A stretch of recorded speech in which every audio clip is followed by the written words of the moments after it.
vamos começar nossa aula de hoje relembrando que são polígonos. Polígonos são figuras geométricas formadas por segmentos de reta. E os nomes deles estão relacionados com a quantidade de lados e ângulos que eles possuem. Tá? Então eu botei aqui só uns exemplos para a gente relembrar.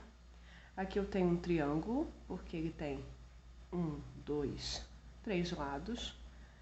Aqui eu tenho um quadrilátero, porque ele tem 4 lados. Aqui eu tenho um pentágono, porque ele tem 5 lados. E aqui um hexágono, porque ele tem 6 lados, tá? Assim como o triângulo ele recebe outros nomes, a gente tem o triângulo escaleno, o triângulo retângulo, o triângulo isósceles, o quadrilátero ele também recebe nomes diferentes, né? Coloquei aqui alguns exemplos para a gente ver, ó. O quadrado, o retângulo, o trapézio, o losango, tá? E aí, botei duas observações aqui muito importantes para vocês, tá? A primeira, aqui ó, fala sobre o círculo. O círculo ele é uma figura plana, só que ele não é um polígono. Por que ele não é polígono? Lembra ali em cima que eu falei que um polígono ele é formado por segmentos de reta? Um círculo não. Então um círculo ele é uma figura plana, porém não é um polígono. E também a outra observação é que qualquer figura plana fechada que tiver uma linha curva não é um polígono. Para ser um polígono, ele só pode ter segmentos de reta, tá? Continuando falando sobre polígonos, aqui embaixo eu venho falando sobre os elementos do polígono, tá? Tem aqui um quadrilátero, né? Porque ele tem 1, 2, 3, 4 lados. E marquei aqui alguns elementos para vocês. Vou começar falando sobre o vértice. O vértice é o ponto de encontro dos segmentos de reta, que formam os lados, né? Então, dois vértices. E aí, quando eu junto dois vértices consecutivos, eles formam os lados do polígono, tá?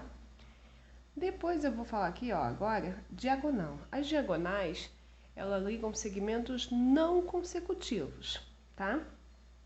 Vértices não consecutivos, ó. Tô pegando esse vértice aqui e ligando esse aqui, ó. Eles não são consecutivos. Observe que a linha passou por dentro do polígono. Essa linha que passou por dentro do polígono é o que a gente chama de diagonal. No caso do quadrilátero, nós temos duas diagonais, tá? Eu liguei aqui, ó. Esse vértice é esse e esse aqui. Não tem outras? Não, porque, ó, se eu for ligar esse vértice aqui, ele é consecutivo, ó, formulado. Aqui também, tá bom? Então, as diagonais, elas ligam vértices não consecutivos, passando por dentro do polígono, tá? Ângulo interno. O ângulo interno é esse ângulozinho que tá dentro do polígono, tá bom? Aqui, ó. Ele tá aqui, ó. Dentro do polígono, ok? Existem outros? Claro. Qualquer ângulo que tiver dentro do polígono, nós chamamos de ângulo interno, tá bom?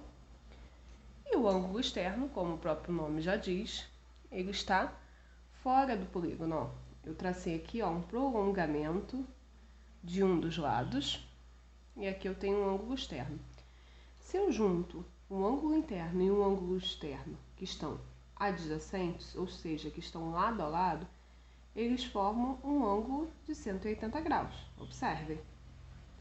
Então, eu posso dizer que se eles formam um ângulo de 180 graus, que eles são suplementares. Lembra que a gente já estudou isso, ângulos suplementares?